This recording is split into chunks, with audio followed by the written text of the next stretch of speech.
Nicolas Mazzucchi, bonjour. Bonjour. Vous êtes chercheur à la Fondation pour la recherche stratégique. Vous avez récemment publié un article dans un ouvrage collectif qui s'appelle Russie-Turquie, un défi à l'Occident, aux éditions Passé Composé et sous les directions d'Isabelle Facon. Donc un article sur ce qui est votre spécialité, c'est-à-dire les relations énergétiques, en l'espèce, entre la Russie et la Turquie. Cet article, vous l'avez écrit avant en fait le début de l'invasion russe en Ukraine. En fait, aujourd'hui, cette invasion russe, ce conflit russo-ukrainien, qu'est-ce qu'il a changé en profondeur ou pas, à la marge ou non, dans cette relation et dans ces rapports sur l'énergie concernant la Russie et la Turquie? Finalement, quand on regarde les relations bilatérales entre les deux acteurs, quelque part, pas grand-chose. Chacun a besoin de l'autre et chacun se méfie de l'autre. La Russie, fournisseur de matières premières, gaz, pétrole, produits pétroliers raffinés, très important pour la Turquie, mais aussi et surtout fournisseur de technologies nucléaires pour la Turquie. C'est la Russie qui construit en Turquie la première centrale nucléaire turque avec une formation des ingénieurs turcs assurée par les Russes. Donc de ce point de vue-là, dans la relation bilatérale, ça n'a pas changé grand-chose. Un pays exportateur, un pays importateur, une haute main, on va dire, plutôt de la Russie sur cette relation bilatérale. Après, les changements, ils ont eu lieu plutôt quand on va regarder les rapports de la Russie et de la Turquie avec d'autres acteurs, et notamment, bien évidemment, les acteurs européens, les pays européens, alors de l'Union européenne, mais je veux dire européens plutôt au sens large, où la Turquie, dans cette relation, finalement, commence à voir qu'elle va peut-être pouvoir tirer son épingle du jeu et se positionner, puisqu'elle essaye aussi un petit peu de faire depuis quelques années, comme, alors non pas un fournisseur alternatif, puisque la Turquie a peu de ressources, même si elle a découvert récemment des gisements de gaz en mer Noire, mais a priori qui ne seront absolument pas destinés à l'exportation, mais comme, j'allais dire, peut-être la nouvelle Ukraine, c'est-à-dire un nouveau pays qui fasse le pont entre des régions de production d'hydrocarbures et de ressources énergétiques. On pense majoritairement la région caspienne, tout ce qui est Moyen-Orient, peut-être Méditerranée orientale et les marchés de consommation européens. Donc quelque part, la Turquie elle essaie un petit peu de tirer son épingle du jeu de cette défiance des Européens vis-à-vis de la Russie. Puis il y a aussi évidemment la position centrale de la Turquie, qui est la seconde armée de l'OTAN, qui donc effectivement dans le cadre aujourd'hui du conflit russo-ukrainien peut peut-être poser problème dans les relations entre Moscou et Ankara. Et puis, vous l'avez dit, ça ne change pas grand-chose. Néanmoins, on sait qu'il y a aussi des relations aussi d'échange énergétique entre les États-Unis et la Turquie, puisque le gaz de schiste américain arrive aussi en Turquie. Est-ce que cette position ambiguë de la Turquie, à force de jouer sur les deux tableaux, ne risque-t-elle pas un jour de se retourner contre elle? Finalement, c'est ce que tout le monde se dit depuis des années. Ça se retourne partiellement contre la Turquie. Quand on voit un petit peu aujourd'hui ce qui se passe au sein de l'OTAN, avec la Turquie qui a quand même été particulièrement critiquée, et notamment les Turcs redoutaient beaucoup l'arrivée de Joe Biden au pouvoir aux États-Unis, qui a une position, on va dire, beaucoup moins souple que n'avait Donald Trump vis-à-vis du pouvoir d'Ankara. La Turquie a toujours joué depuis, on va dire, à peu près une décennie sur un petit peu cette ambiguïté-là, mais surtout, l'idée c'est de dire, et de la part des Turcs, vous ne pouvez pas vous passer de nous. Vous ne pouvez pas vous passer de nous sur ce flanc sud-est de l'OTAN, ce flanc sud-est de l'Europe. Donc il y a une vraie nécessité de la part des Européens et des Occidentaux de manière plus générale à continuer à travailler avec la Turquie. Et effectivement, de temps en temps, on se rend compte que la Turquie, elle tangente un petit peu la ligne rouge. Dans le domaine militaire, donc vous vous rappelez la deuxième armée de l'OTAN, je me permets de préciser la deuxième armée de l'OTAN en volume, et pas forcément en capacité, ce qui est un petit peu différent. La Turquie n'a pas hésité à aller acheter du matériel militaire russe, ce qui a quand même créé un très grand moment de défiance, on va dire, entre la Turquie et les États-Unis notamment, mais globalement les alliés de l'OTAN, ce qui a quand même amené à l'exclusion de la Turquie du programme F-35. Donc le jeu finalement turc aujourd'hui, c'est globalement un petit peu un jeu de bascule entre, on va dire, les pays de l'espace euro-atlantique et la Russie, même si en réalité, ce qu'on peut regarder de manière un petit peu plus profonde, c'est qu'on est sur un jeu, on va dire, à 2,5. Ce qu'il ne faut pas oublier non plus, qu'il y a un troisième acteur qui est un petit peu en embuscade dans ces affaires-là, c'est la Chine, qui elle aussi essaie d'affirmer de plus en plus sa position régionale, notamment au travers du programme Belt and Road Initiative, qui passerait, parce qu'en fait il y a plusieurs branches, plusieurs sous-branches, par le Caucase, donc potentiellement par la Turquie pour rejoindre l'Europe. Et donc finalement, la Turquie, elle se positionne vraiment comme un acteur central. C'est un pays géographiquement central, qui devient géopolitiquement central, mais avec une politique étrangère extrêmement affirmative, voire agressive. On l'a vu en particulier à l'égard d'Israël ces dernières années, au point que ça réussissent à faire capoter un deal qui était engagé sous l'auspice des États-Unis entre Israël et la Turquie pour l'exportation du gaz israélien par le territoire turc. Finalement, c'est l'attitude d'Erdogan vis-à-vis d'Israël qui a empêché ce deal-là. Donc cette position agressive, affirmative, qui a des raisons, on va dire, à la fois de politique étrangère, mais aussi de politique intérieure turque, parfois, elle met à mal un peu cette espèce de jeu de glissement, de jeu un petit peu central que la Turquie voudrait avoir. Et aujourd'hui, on voit une Turquie qui tend à se rapprocher plus de l'OTAN, plus d'un bloc, on va dire un petit peu occidental, une fois de plus toujours avec la Chine, mais qui ne peut pas, ne veut pas, même si elle aimerait bien pouvoir le faire, se détacher plus que ça de la Russie. Mais vous parlez de la Chine. On sait que la Turquie est pays observateur au sein de l'organisation de coopération de Shanghai, où il y a l'Iran, la Russie et donc la Chine. Est-ce que malgré tout, on sait que Moscou fait des appels du pied, Pékin aussi fait des appels du pied pour que la Turquie intègre cette organisation. Est-ce que d'abord c'est envisageable ? Si oui, à quelle échéance et quelles seraient les conséquences d'une telle intégration dans cette organisation-là? Alors c'est tout à fait envisageable, hein. La Turquie est quand même depuis de nombreuses années un partenaire de dialogue, un membre observateur, donc en fait elle étend un petit peu sa présence au sein de l'organisation de coopération de Shanghai.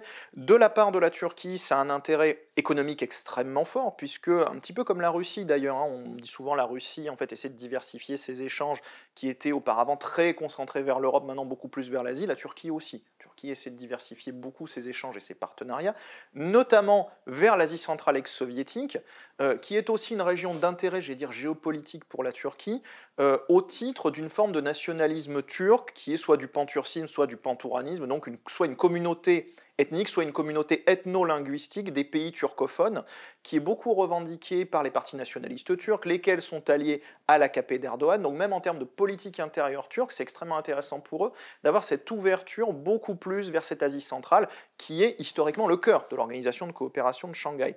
À quel horizon est-ce que c'est faisable? En réalité, là, on est plutôt sur quelle va être la volonté des deux grands acteurs, Russie et Chine, qui sont les deux grands membres fondateurs de l'organisation de coopération de Shanghai, de laisser la Turquie prendre plus de place à l'intérieur. On se rend compte aujourd'hui qu'on a quand même des pays extrêmement puissants économiquement, voire géopolitiquement, la Russie, la Chine, l'Inde, jusqu'à un certain point le Pakistan, qui sont eux, membres de plein droit, des membres observateurs, là aussi relativement puissants ou relativement importants géopolitiquement comme l'Iran. Est-ce qu'on voudrait rajouter, j'allais dire, un nouveau gros acteur à l'intérieur de ce système-là que serait la Turquie?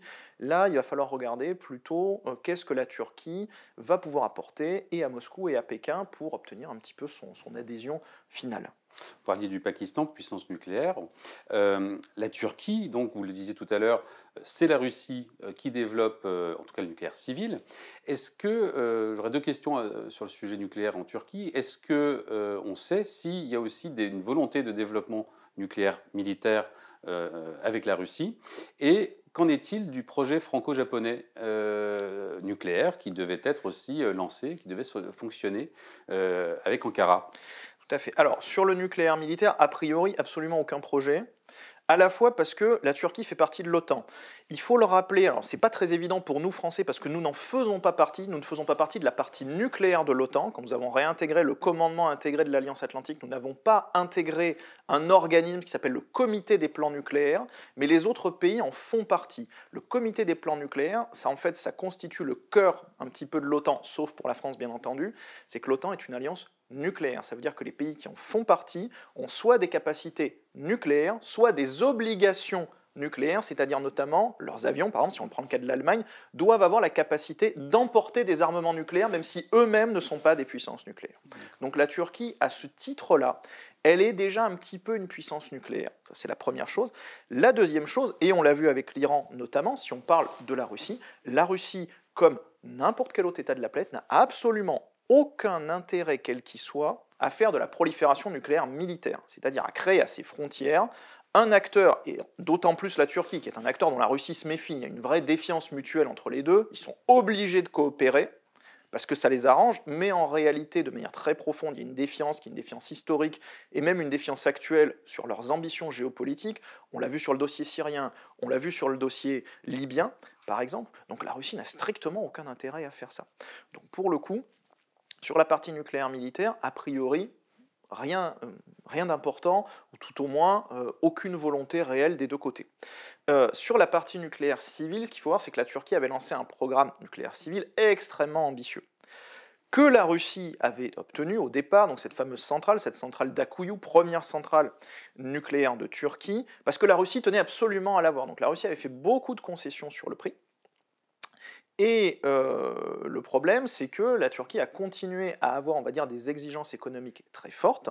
C'est effectivement un consortium franco-japonais qui a obtenu le contrat pour la deuxième centrale qui devait se tenir à Sinop. Seulement, avec tout ce qui s'est passé, Fukushima, une modification, on va dire, du secteur nucléaire français avec la fin d'Areva, coupée en plusieurs morceaux, réunis sous EDF.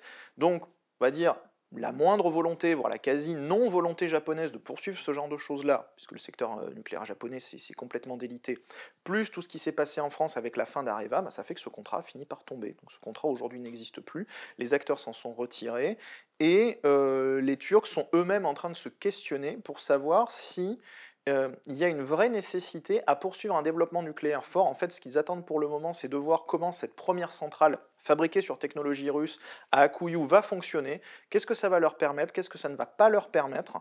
Pour se dire, bah, finalement, est-ce qu'on poursuit dans cette voie-là? Est-ce qu'on poursuit dans une voie nucléaire? Ou est-ce que, au contraire, on creuse plus la voie gazière, et aujourd'hui, la Turquie, on va dire depuis 4-5 ans, elle est plus en train de creuser la voie gazière avec des partenaires diversifiés. Vous parliez des États-Unis, mais on a aussi l'Algérie, le Qatar, la Russie bien évidemment, et on va dire que dans le paysage énergétique turc aujourd'hui, c'est plutôt le gaz qui a le vent en poupe. Dans votre article, si je ne me trompe pas, au niveau des chiffres, vous dites quand même pourtant que ça peut potentiellement représenter, ou ça représente déjà, enfin le nucléaire, 16% des besoins, en tout cas, ou des besoins pour la Turquie en termes d'électricité, d'énergie, etc. Donc c'est quand même pas un chiffre anodin. Ça paraît pas être un second choix. Non, ça paraît pas être un second choix, mais le problème, en fait, c'est j'allais dire un double problème. C'est un problème de prix. C'est que le nucléaire, c'est quand même relativement cher. C'est cher, non pas sur la durée de vie de la centrale, puisqu'on le voit aujourd'hui par exemple en France, on a totalement amorti nos centrales, ça nous permet d'avoir une électricité qui par rapport à nos voisins est quand même extrêmement compétitive en termes de prix, mais c'est cher sur l'investissement de départ. C'est très cher. Et ça, c'est le véritable problème. Or, la Turquie aujourd'hui, vu sa situation économique, n'a pas les moyens directs d'aller faire des investissements aussi importants. Et d'ailleurs, ce qui s'était passé pour la centrale nucléaire d'Akuyu, donc financée par la Russie, c'est que les prêts sont des prêts de banques d'État russes. Donc le souci pour le nucléaire par rapport à la Turquie, c'est que la Turquie se dit, nous n'avons pas les moyens de financer ça en démarrage, donc il faut faire appel à des acteurs étrangers, des acteurs étatiques étrangers, russes pour le moment, demain, parce qu'il y a un autre projet de centrale nucléaire, potentiellement chinois, et la Turquie est en train de se dire, là, on va peut-être créer une dépendance techno-économique extrêmement forte à un acteur géopolitique puissant. Est-ce qu'on a vraiment envie de ça? Alors que le gaz, finalement, de son côté, bah, ça permet, on va dire, une forme d'autonomie stratégique plus importante, même si, et il faut le noter, parce que c'est l'un des gros points noirs de la Turquie, environnementalement, ça a beaucoup plus de conséquences de faire du gaz que de faire du nucléaire. Et là, la question de la Turquie et de l'atteinte ou non de ses objectifs climatiques, c'est quelque chose qui est très en balance aujourd'hui, mais qui est particulièrement étouffé en regard de cette question de sécurité énergétique qui tend à prendre le pas, et cette véritable crainte de la part d'Ankara de se mettre un petit peu trop dans les mains d'un grand acteur géopolitique, qui soit la Russie ou la Chine. Vous venez de dire que les banques russes finançaient en partie, enfin en grande partie, ce projet-là. Avec les sanctions aujourd'hui dont Moscou est touché, ces sanctions-là n'ont-elles pas justement des conséquences quand même à un moment donné aussi, et sur l'apport énergétique gazier, et aussi sur ces projets de financement finalement? Pas forcément tant que ça, puisque la Russie ne fait pas partie de l'Union européenne, donc elle n'est pas sujette aux sanctions de l'Union européenne, et de toute façon, la partie, on va dire, du montage financier de la centrale d'Akuyu est déjà faite. Et quand on regarde les sanctions qui ont été émises à l'encontre de la Russie, il faut quand même regarder que le secteur nucléaire civil n'est pas touché. Pour énormément de raisons, mais c'est un secteur qui pour l'instant est encore quasi totalement sanctuarisé, ne fait pas partie des paquets de sanctions, donc ça permet quand même aux Russes de continuer. La question gazière, au contraire, la Turquie pourrait en bénéficier en se disant on a des volumes de gaz russe qui vont aller de moins en moins, voire plus du tout, vers le territoire européen. Donc finalement, ça peut venir approvisionner le marché russe. Mais là, on retombe sur ce que je viens de vous dire, c'est-à-dire de la part de la Turquie, la grande stratégie quand même depuis 4-5 ans, c'est d'essayer le plus possible de sortir de cette dépendance extrêmement forte à la Russie, qui était quand même une dépendance sur beaucoup de niveaux, le niveau pétrolier, pas tant le brut, mais surtout les produits raffinés, le niveau gazier et le niveau nucléaire. Bon là, aujourd'hui, la Turquie, elle essaie de regarder autant que faire se peut comment elle peut diversifier. Dans le gaz, elle peut très facilement diversifier, dans le nucléaire, c'est beaucoup plus dur. Donc ça explique aussi ces questions-là. Donc est-ce que la Turquie a envie de recreuser sa relation énergétique avec la Russie, peut-être sur un pied d'égalité, parce qu'aujourd'hui c'est quand même très déséquilibré en faveur de la Russie, mais en tout cas pas forcément pour son approvisionnement personnel. Éventuellement pour l'approvisionnement d'autres pays, donc en utilisant la Turquie comme un pays de transit, ce qui est un petit peu le cas à l'heure actuelle, mais elle n'a pas forcément envie de se remettre encore plus entre les mains de Moscou. À l'heure où nous parlons, enfin, et même depuis le début de l'invasion russe en Ukraine, on a vu Erdogan tenter de trouver une solution diplomatique, tenter de trouver la paix entre la Russie et l'Ukraine, parce qu'il faut rappeler aussi à nos auditeurs qu'il y a de très très fortes relations entre la Turquie et l'Ukraine, puisque la Turquie notamment fournit beaucoup d'armements, dont les fameux drones à Kiev, des drones qui ont aussi servi pour l'Azerbaïdjan face à l'Arménie lors de la guerre dans le Haut-Karabakh, donc contre un partenaire aussi de Moscou, une fois de plus.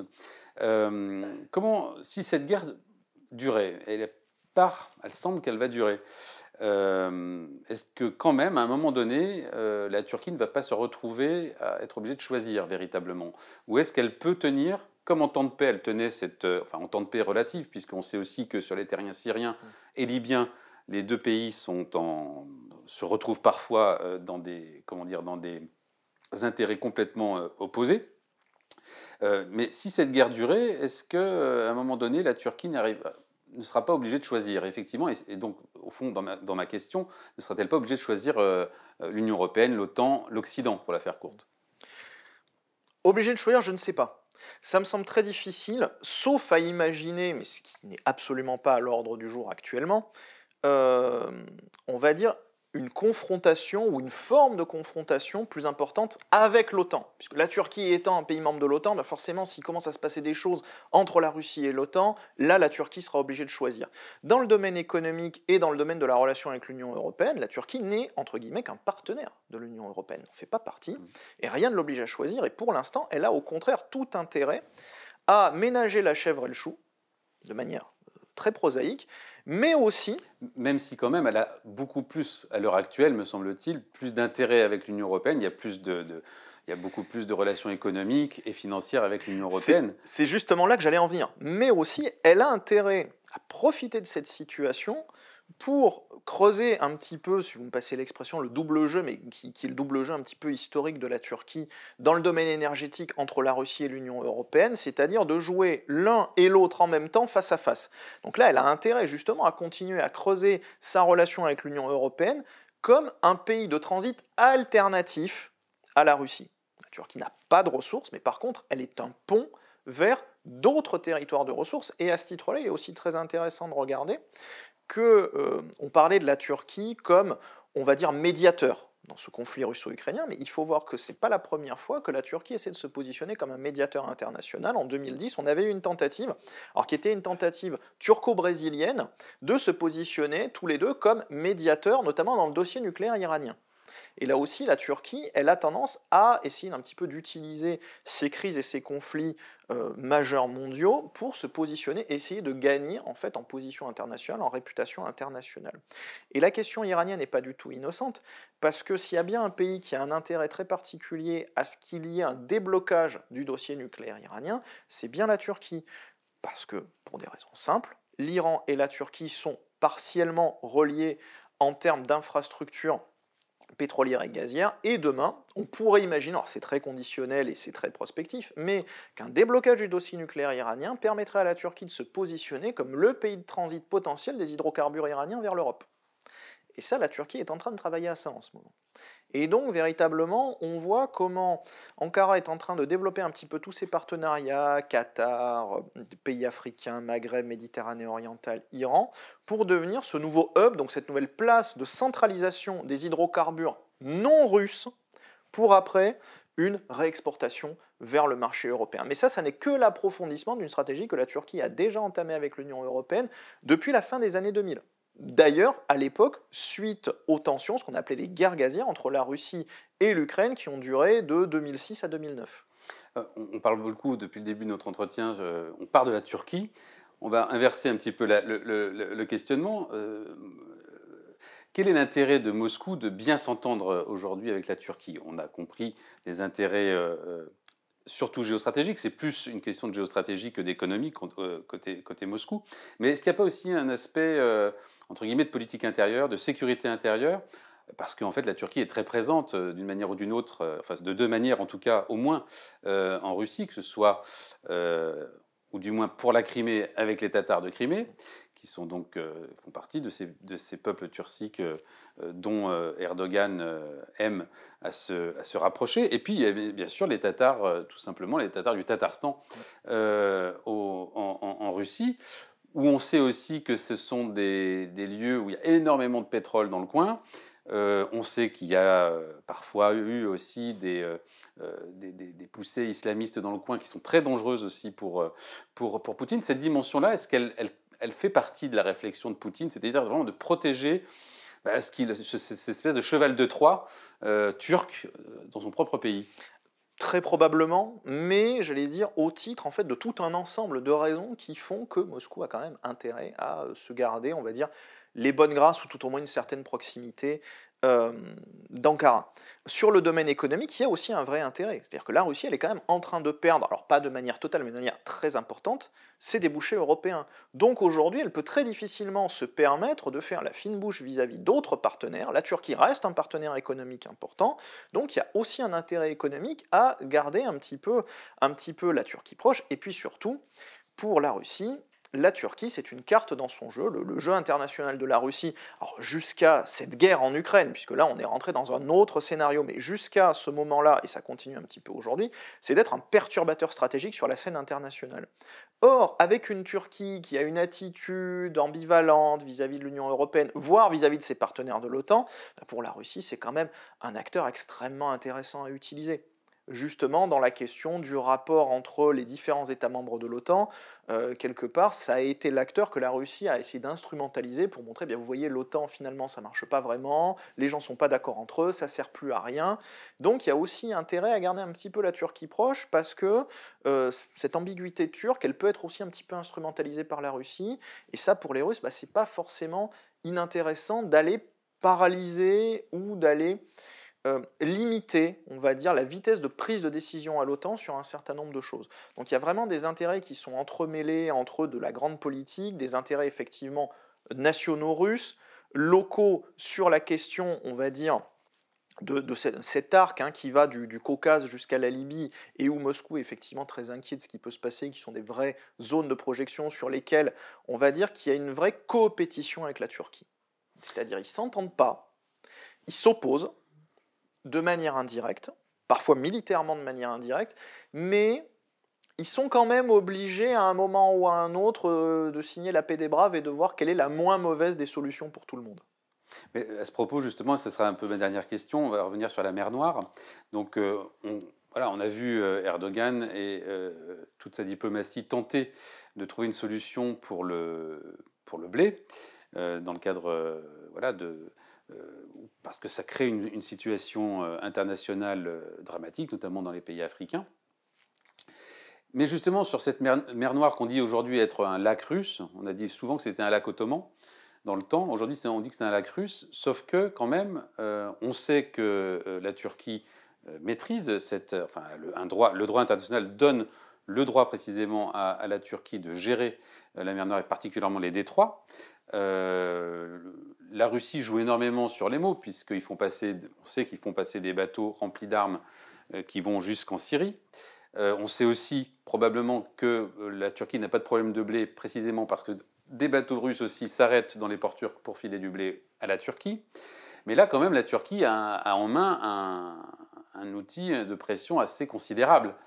Et donc ma question est, effectivement, est-ce que la Turquie ne serait pas un jour amenée à jouer ce jeu-là, quitte effectivement à faire perdre la Russie? Parce que C'est tentant quand même quand on s'appelle Erdogan de pouvoir mettre une pression aussi forte sur Poutine.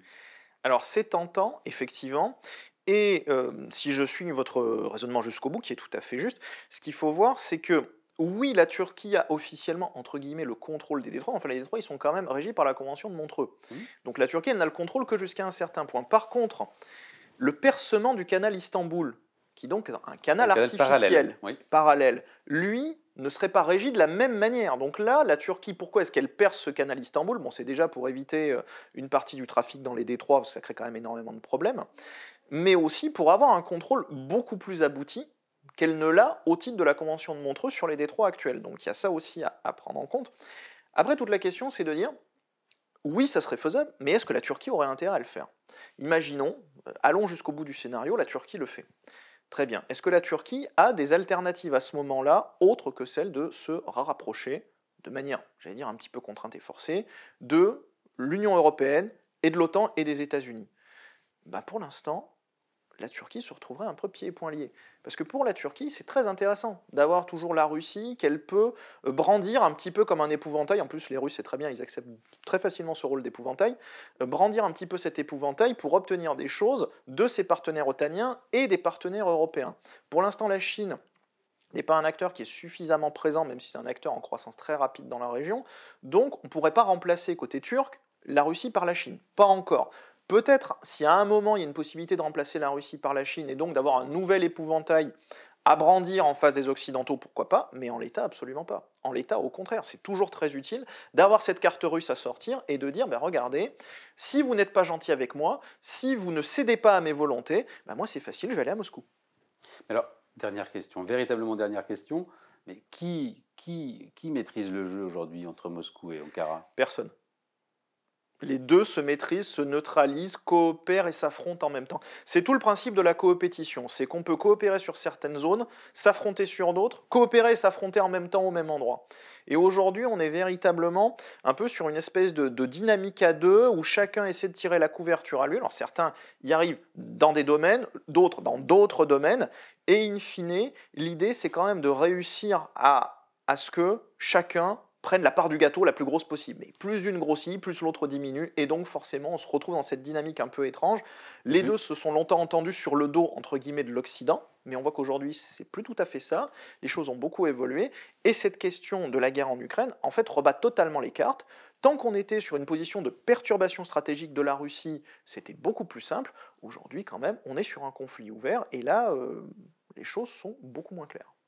Le but du jeu, de ce jeu d'échecs, c'est donc d'être pâte, et pas qu'il y ait d'échecs et maths. Exactement. Nicolas Mazzucchi, merci beaucoup. Je rappelle que donc vous avez été l'auteur d'un article sur les relations russes et turques concernant l'énergie dans un livre collectif qui s'appelle Russie-Turquie, un défi à l'Occident, sous la direction d'Isabelle Facon. Merci beaucoup. Merci.